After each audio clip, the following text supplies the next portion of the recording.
Enzo Recto, kalaban ang katiwalian at kasinungalingan, kakampi sa katotohanan at kabutihan. That is an impeachable offense. Ito ang hirit ni Vice President Sara Duterte laban kay Pangulong Bongbong Marcos. Aniya, hindi makikidnap ang ama niyang si dating Pangulong Rodrigo Duterte na nakadetain na sa International Criminal Court kung hindi ito pinahihintulutan ni PBBM.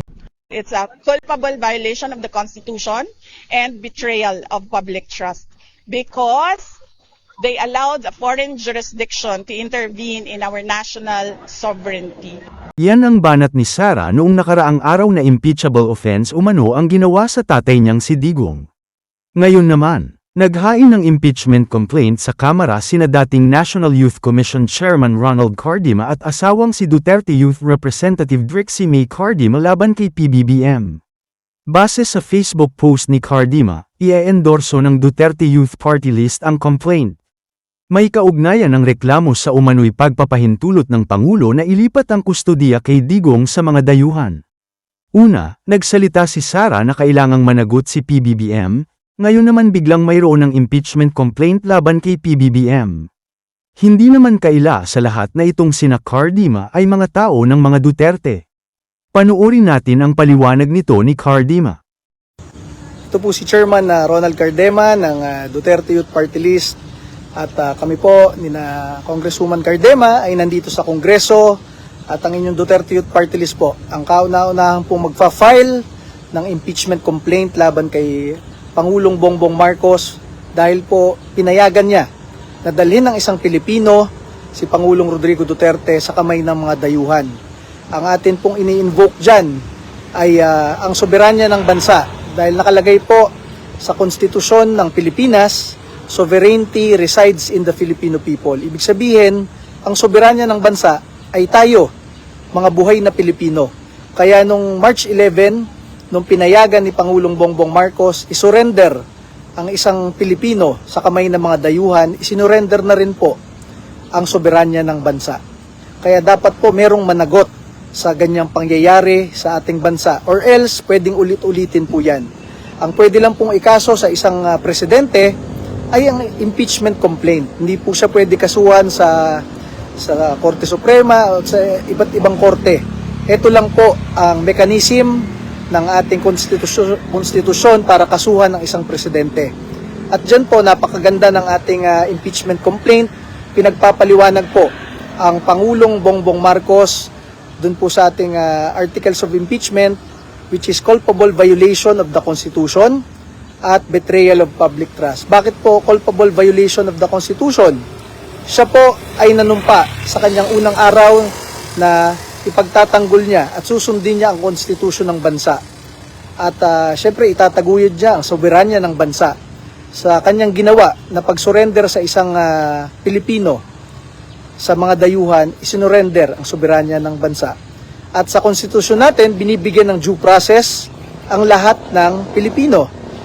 Binigyan na nga ng due process actually nung ICC sa Rome Statute ang isang inaaresto. Kailangan isurrender sa local judicial authority muna yung inaaresto. Ginawa ba ng Pilipinas? Siyempre hindi rin.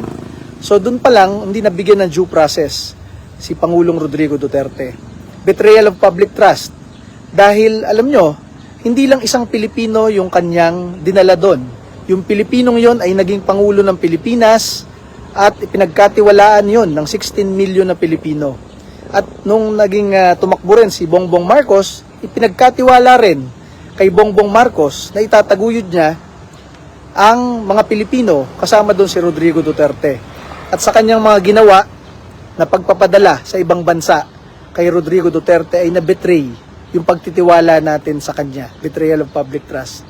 At kung maalala ninyo, yung mismong eroplano, yung private jet, ay chinarter po, binayaran ng Office of the President. Sino bang pinuno ng Office of the President? It is the President himself. So dun po sa mga articles na yun, napakasimple, napakaklaro. Sa tingin po natin, sa tingin ng Duterte Youth Party List, meron pong violation si Pangulong Bongbong Marcos. Hindi ito yung katulad nung kay Vice President Sara Duterte, na napakaraming nilagay na provision doon at kung ano-anong allegation at violation, lahat na nang pwedeng isingit. Dito po talagang nilagay natin culpable violation of the Constitution and betrayal of public trust. Dahil lang po sa isang bagay, isinurrender ng ating presidente ang soberanya ng bansa nung sinurrender niya ang isang buhay ng isang Pilipino. Alam nyo, dito sa ating bansa, lahat nga ng aarestuhin, kahit opisyal ka, kurakot, or anything, minsan nagkaka-hold departure order para hindi makaalis ng Pilipinas, di ba? Tapos yung ibang OFWs na doon nananagot ng kanilang krimen sa ibang bansa, tinatangka natin dalhin pa uwi ng Pilipinas. So kung ganun ang ating policy, na hindi natin pinapalabas ng bansa yung mga nagkakakaso dito, at yung mga Pilipinong nagkakakaso sa ibang bansa, tinatangka nating iuwi dito, bakit itong Pilipinong to? Talagang dinala sa ibang bansa, binayaran pa gamit ang pondo ng bayan yung eroplano para dalhin siya sa ibang bansa. So tayo po at ang milyong-milyong mga Pilipino na naghahanap ng kasagutan dito sa pangyayaring ito, ngayon pong araw na ito ay tinatangka ng Duterte Youth Party List magkaroon po ng kasagutan sa pamamagitan ng pagfa-file ng isang impeachment complaint para ipaliwanag ng Pangulong Bongbong Marcos itong mga nangyaring ito. Ang ating inaantay po ay yung Office of the Secretary General kasi sila po ang magre-receive. Ang sinasabi po kanina, hindi nila i-receive kasi wala daw po si Secretary General. Pero nakalagay po sa rules ng House of Representatives sa impeachment proceedings, it is the Office of the Secretary General who will receive. Yung opisina ang magre-receive, hindi yung absent na tao, di ba? At kung wala yung Secretary General, nandiyan naman yung mga Deputy Secretary General, ayaw rin nila i-receive. Ang sinasabi nila, yung boss lang nila ang pwedeng mag-receive. Pero naaayon po sa mga rules po dito, yung opisina po nila ay pwede nang i-receive yon. So inaantay po natin dito i-receive.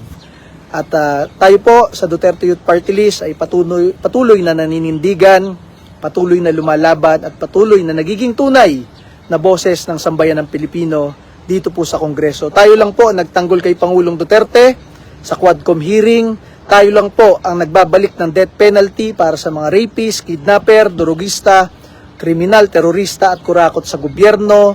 Tayo lang po ngayon ang nagfa-file ng impeachment para managot ang Pangulong Bongbong Marcos doon sa ating grievances kung bakit dinala ang isang Pilipino sa kamay ng mga dayuhan, si dating Pangulong Rodrigo Duterte. Muli po, samahan niyo po ang Duterte Youth Party List, ang kaisa-isa pong naninindigan para sa ating mga pinaglalaban po dito sa ating bansa. Pero para kay Assistant Majority Leader Jude Asidra, wala nang sapat na oras para talakayin ang impeachment complaint na inihain ni Ronald Cardima at Marie Cardima laban sa punong ehekutibo.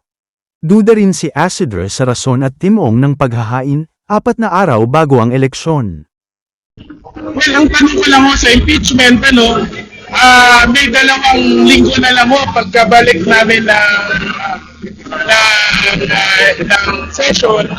Hindi ko alam kung may saktong oras pa. Hindi ko rin nababasa yung impeachment.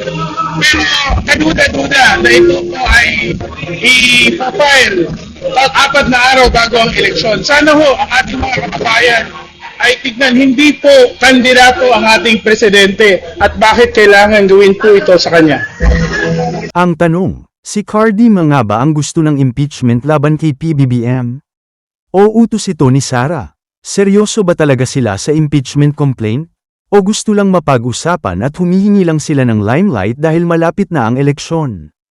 Ang tangkang impeachment, lulusot kaya ito o siguradong sa basurahan ang punta? Una, si Sara ang nagsalita hinggil sa pagpapanagot kay PBBM, ngayon naman itong mga tauhan nilang sina Cardima. Ito na ba ang ganti ni Sara? O isa na naman itong pagpapahiya sa mga sarili nila? Kayo mga kabunyog mga kababayan, anong masasabi ninyo sa hakbang nilang impeachment laban kay PBBM? Bunyog, bunyog, halikan na kasama ka. Bunyog, kapag buklod ay may pag-asa. Luzon, Visayas, Mindanao, isa ang pananaw. Sa bagong Pilipinas ang bunyog isisigaw. Bunyog, bunyog.